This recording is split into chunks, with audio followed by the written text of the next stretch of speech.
Segredos. Segredos da oratória dos grandes líderes. Grandes líderes aplicam e sabem oratória. Eles sabem falar com uma meta e eles alcançam resultados por causa disso. Então hoje eu trouxe para você o primeiro segredo dos grandes líderes, o poder da palavra.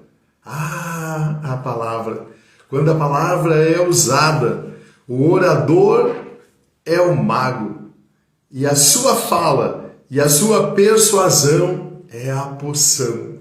É conquista, toca, levanta, cura, ajuda, fortalece, encoraja, dá confiança, mas também derruba, cria bloqueios, cria crenças limitantes. A palavra é como o sal, é como o açúcar, mas também é como a pimenta. A palavra é como uma nota musical e é como uma varinha na mão de um maestro. Conforme ele movimenta a varinha e ele movimenta as notas de uma música, e conforme ele movimenta, gera uma melodia. E você se encanta, e você fica maravilhado.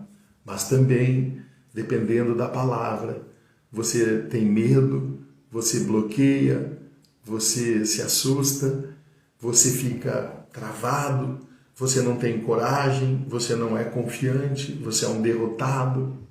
Mas também você é um corajoso, você é um valente, você é um confiante, dependendo da palavra. Então, a palavra, o poder da palavra, é o primeiro segredo dos grandes oradores e eles sabem aplicar. Nós podemos ver lá na antiguidade, na arte da oratória clássica, com Platão, com Sócrates, a escola dos magos da oratória clássica, Aristóteles. Aí Cícero, na Itália. Então, Grécia e Itália, o berço da oratória clássica. Mas daí depois nós vemos um tempo entre a oratória clássica e a oratória moderna, a oratória holística, a oratória da espiritualidade usada pela palavra do mestre. O poder do mestre estava nele, mas na sua palavra. Quando ele dizia, vai, teu servo está curado. Quando ele dizia assim, vai, mulher, você está livre. Quando ele falava e curava, quando ele falava e abençoava, quando ele falava e os cegos viam, quando eles falavam e os surdos ouviam, quando ele falava e tocava, os leprosos se curavam. A palavra, o poder da palavra. E é isso que nós vamos hoje descobrir. Então, um grande orador, ele sabe o poder da palavra. E aí, na atualidade, temos grandes líderes que aprenderam isso. Obama, 2 vezes presidente dos Estados Unidos, com a palavra sim, nós podemos. 2 vezes presidente. Bill Clinton, 2 vezes presidente. Madre Teresa de Calcutá, que falava olhando nos olhos das pessoas.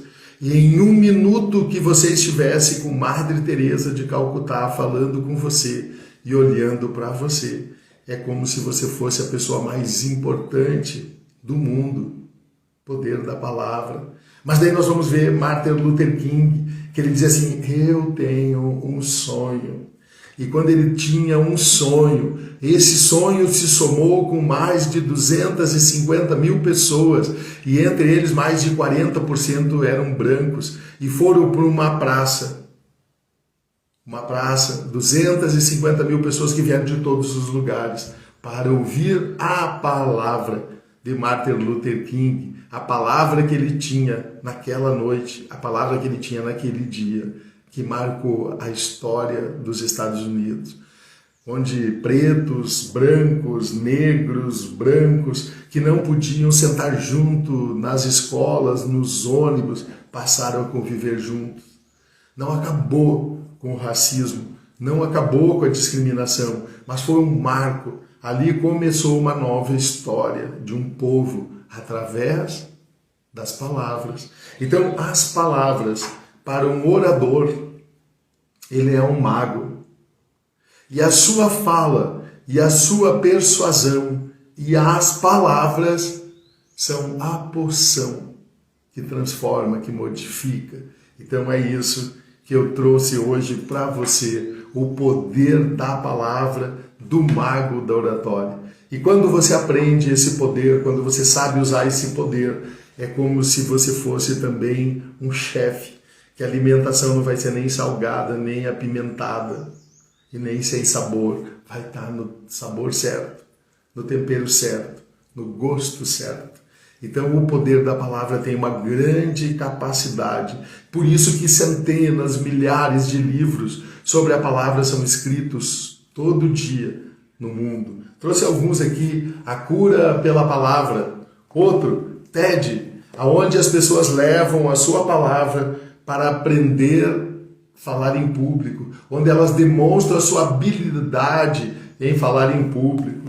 A fé vem pelo ouvir. As escrituras, a fé da espiritualidade, a fé vem pelo ouvir. Então, se você ouve a palavra, a fé nasce. Então, significa que nós temos fé. Mas se eu falar, se eu despertar, se eu fizer brotar em você, a fé vem pelo ouvir. Como falar em público e influenciar pessoas? Dale Carnegie, mais de milhões de pessoas já tiveram acesso a seus treinamentos sobre falar em público e negociar pelo mundo. Lá em 1912 ele começou e nunca parou. Milhares e milhares de livros, como fazer amigos e influenciar pessoas através da palavra. E um outro livro que eu peguei aqui, Joyce Meyer, uma grande mulher líder dos Estados Unidos, pastora, Eu e Minha Boca Grande.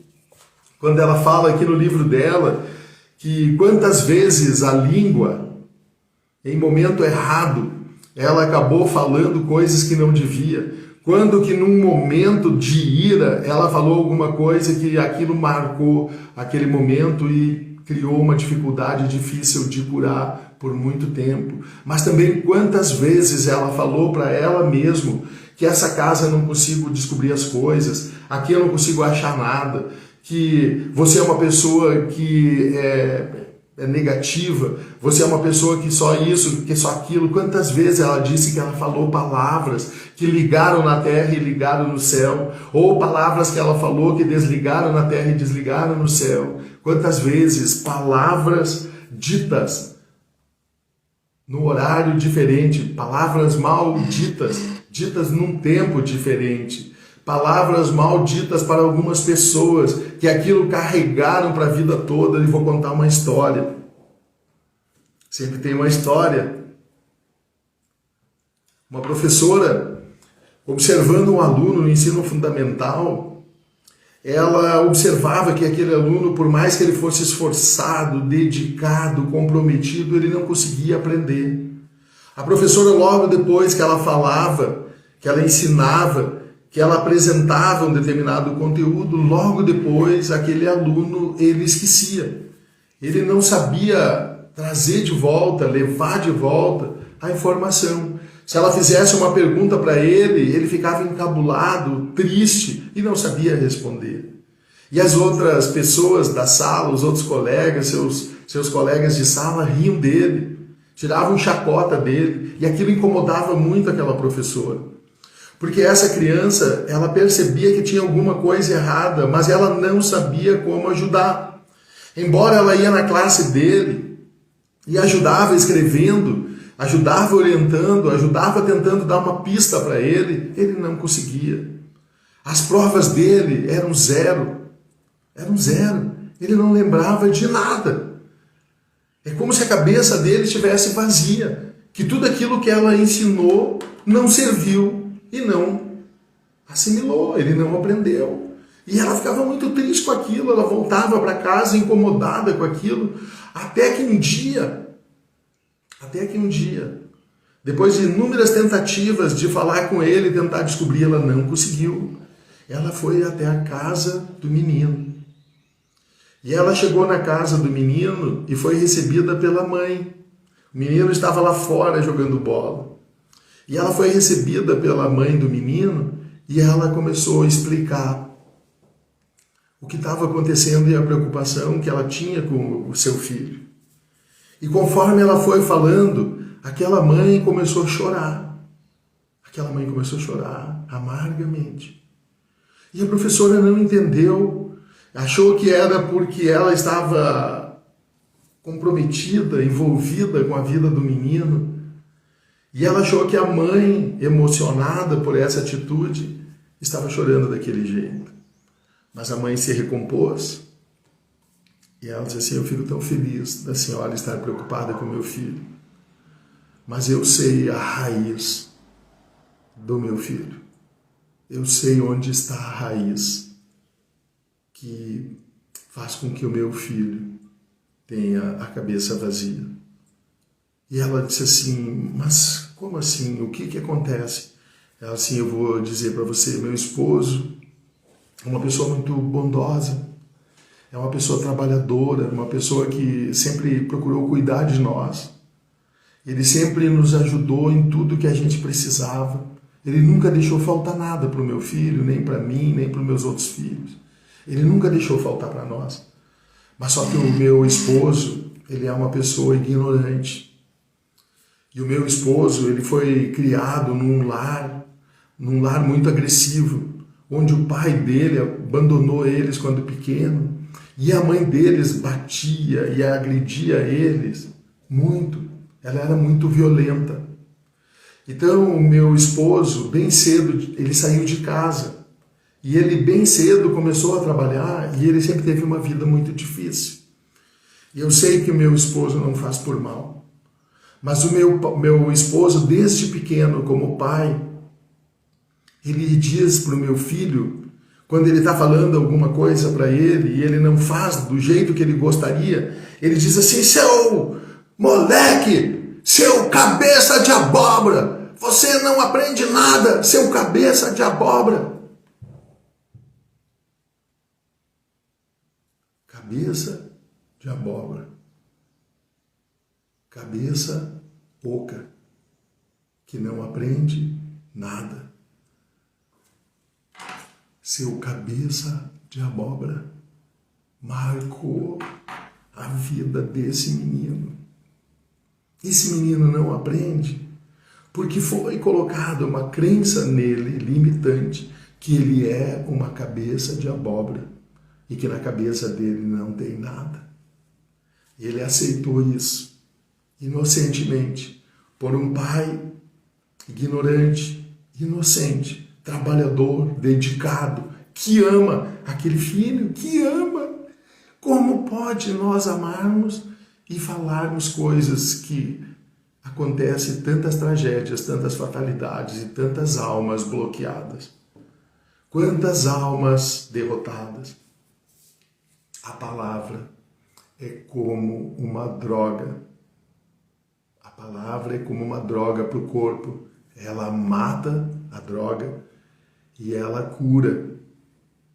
A palavra para a alma, da mesma forma, ela bloqueia, ela cria medos, ela cria crenças limitantes, ela cria pessoas bloqueadas, travadas. A palavra transformou aquele menino numa cabeça de abóbora, numa cabeça vazia, uma cabeça que não aprende nada. A professora se abraçou naquela mãe e chorou junto com ela. Ele disse: eu sei como ajudar o seu menino. Amanhã eu ficarei depois da aula e vou ajudar. E a partir de amanhã, o seu menino vai começar a aprender. O seu menino vai começar a manter as coisas na sua mente, na sua memória, e ele vai começar a aprender. Prometo para a senhora. Aquela mãe chorou amargamente ainda mais um pouco e agradeceu àquela professora. Agora vem a fase 2. No outro dia, a professora convidou o menino para ficar com ele depois da aula. Sentou com ele, trouxe uns biscoitinhos, chocolatinho, um suquinho, deu para ele. E ele feliz com aquilo. E a professora começou a dizer para ele começou a falar para ele o quanto ela amava ele.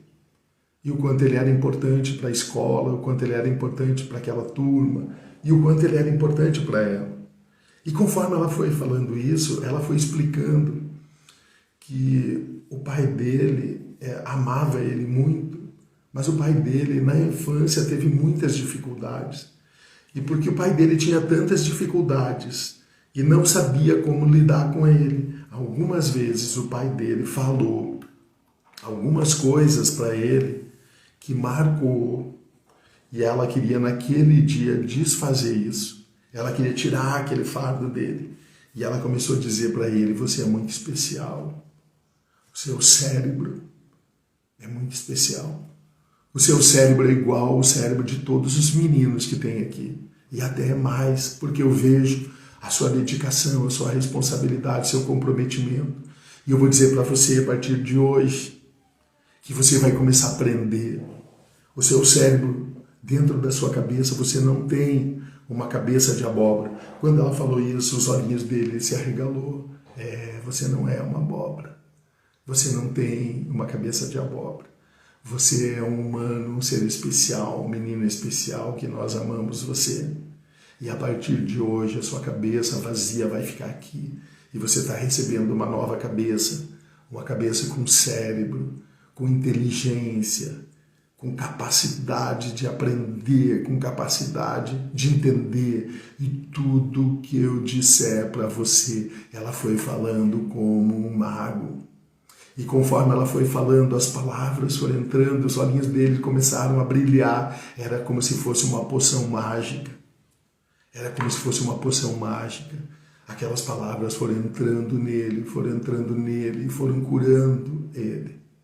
Ela foi segurando nas mãos dele, dizendo tantas outras coisas, coisas boas, palavras agradáveis, palavras de força, palavras de fé, palavras de encorajamento, palavras de confiança. Ela começou a mostrar que ele crescia, e conforme ele crescia, ele foi aprendendo outras coisas, ele foi tendo sucesso, ele foi se tornando um profissional competente, e ela foi vendo a profissão dele, ela foi dizendo sobre a família dele, ela foi dizendo sobre os filhos que ele teria, como ele seria amável, carinhoso com os filhos. Ela foi construindo uma vida que estava ali numa cabeça de abóbora. E aquele menino, no outro dia, começou a mudar. Ela fazia perguntas para ele e ele respondia. Ele fazia a prova e tirava 3, depois foi para 4, depois foi para 5, depois foi para 6 e nunca mais saiu dos 10. 10, 10, 10, 10. O poder da palavra e o poder da oratória, o poder do mago. Quando você domina esse conhecimento, quando você domina esse poder, quando você adquire esse poder pessoal, você transforma vidas. Uma cabeça de abóbora se transforma numa cabeça com cérebro, que pensa, que raciocina, que cresce e que muda outras vidas, que transforma outras vidas. O poder da palavra. Esse é um segredo que os grandes líderes sabem usar e aplicar. Eles aplicam e conquistam, persuadem e eles avançam, ajudando seus liderados, ajudando pessoas em todos os tempos. Desde Aristóteles, Platão, Sócrates, lá 1000 anos antes até, depois no mestre, depois toda a nossa era, os 2000 anos que nós temos aprendido, grandes líderes têm marcado a história da humanidade pelo poder da palavra. Se você ainda não baixou o livro digital que eu estou dando para você, com 10 segredos, e aí é só você ir na bio da Instagram, tem o link, baixe, clique aí, deixe seu e-mail e assista as outras aulas. Hoje foi só a primeira, o poder da palavra. Palavras que curam, palavras que despertam, palavras que abrem a visão, palavras que ouvem, palavras que libertam. O poder da palavra. E com isso você não vai mais ficar falando sem meta, não vai ficar falando sem um propósito. Com isso, você vai fazer a diferença. E é isso que essa aula tinha como propósito: ajudar você a entender o poder da palavra, escolher as palavras certas, ficar atento, observar pelo ambiente. E só um exercício para hoje para você: cuide as palavras que você emitir. As palavras, às vezes, que você emite internamente através dos seus pensamentos. Que você não pode, que você tem medo, que você não consegue, que isso não é para você, que esse tempo é difícil. Pare de falar que o ano de 2020 não existiu. Pare de falar que o ano de 2020 não marcou. Pare de falar que o mundo acabou e que nós ficamos. Você fica construindo frases com palavras que vai influenciando a sua mente de forma desagradável, porque essa é uma energia de palavras negativas. Então, palavras com força negativa, de energia negativa, geram energia, que geram pensamentos desagradáveis e que marcam o nosso inconsciente, com medo, com crenças limitantes e com situações que não vão somar nada para você. Então, hoje, cuide e observe como estão sendo ditas as suas palavras para você mesmo e para os outros. O poder da palavra. Essa era a nossa aula de hoje.